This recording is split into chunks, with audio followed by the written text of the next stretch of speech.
পশ্চিম নলবাৰীত 25খনৰো অধিক গাঁও প্লাবিত বহাদিয়াৰ বানত।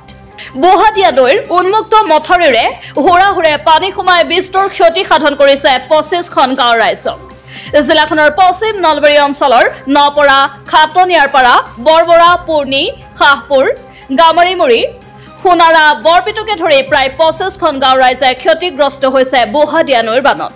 বাৰিষাৰ প্ৰথমটো বানতে ঐতিহ্যমণ্ডিত কুলবিলঘাট ৰাজহুৱা শিৱালয়ৰ চৌহদত বুঢ়াদিয়াৰ বানে প্লাবিত কৰিছে। এই ক্ষেত্ৰত আমি বৰ চিন্তিত হৈ পৰিছোঁ। কুলবিলঘাট ৰাজহুৱা শিৱালয় পৰিচালনা সমিতি ইয়াত আমাৰ চৌহদটোত যেতিয়া বুঢ়াদিয়াৰ বান আহি ইয়াত বুঢ়াই পেলালে চৌহদটো, তাৰ কাৰণে আমি বৰ চিন্তিত হৈছোঁ। আৰু আনকি আমাৰ ৰানিং ৱাটাৰৰ পানীৰ মটৰতে আমি উঠাই থ'ব লগা হৈছে। আজিকালি মুহূৰ্ততে আমাৰ কাৰ্যালয়ে বানে বুঢ়াই পেলোৱাৰ আশংকা দেখা দিছে। বিগত বছৰটোত পশ্চিম নলবাৰীত বহাদিয়া নৈয়ে 4 স্থানত মথাউৰি ছিঙি বিলাই বিপত্তি নোহোৱা কৰিছিল বৃহত্তৰ অঞ্চলটোৰ ৰাইজৰ। খৰালি কালত জলসম্পদ বিভাগে মথাউৰি ভগ্ন অংশসমূহ মেৰামতি নকৰাৰ ফলত বছৰটোৰ প্ৰথমটো বানতে দিশহাৰা হৈ পৰিছে বৃহত্তৰ অঞ্চলটোৰ ৰাইজে। মন্ত্ৰী চন্দ্ৰমোহন পাটোৱাৰীৰ গৃহ সমষ্টিত প্ৰতি বছৰে বানে তাণ্ডৱ লীলা চলাই ঘৰ বাৰী ভাঙি ছিঙি তছনছ কৰি অহাৰ পিছতো মন্ত্ৰী পাটোৱাৰী নিৰ্বিকাৰ ভূমিকাত।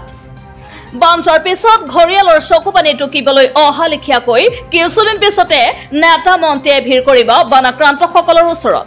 পিছে বানত ককবকাই থকা মুহূৰ্তত বানাক্ৰান্ত লোকৰ কাষত থিয় হ'বলৈ সময় নোহোৱা নেতা মন্ত্ৰীৰ এনে কাৰ্যক বানাক্ৰান্ত লোকসকলে ধিক্কাৰ দিছে। বুঢ়াদিয়াৰ উন্মুক্ত মথাউৰিৰে মই পূৰ্ণিকে ধৰি পূৰ্ণিৰ লগতে বৃহত্তৰ অঞ্চলটোৰ নপাৰা, খাটনিয়াৰপাৰা, হাপুৰ, নদলা, বৰবৰা, গামেৰীমুৰি, সোণৰা, বৰপিট, মুঠ 25খন গাঁও বিস্তৃত অঞ্চল, 25খন গাঁৱৰ বিস্তীৰ্ণ অঞ্চলটো প্লাবিত হৈ আছে।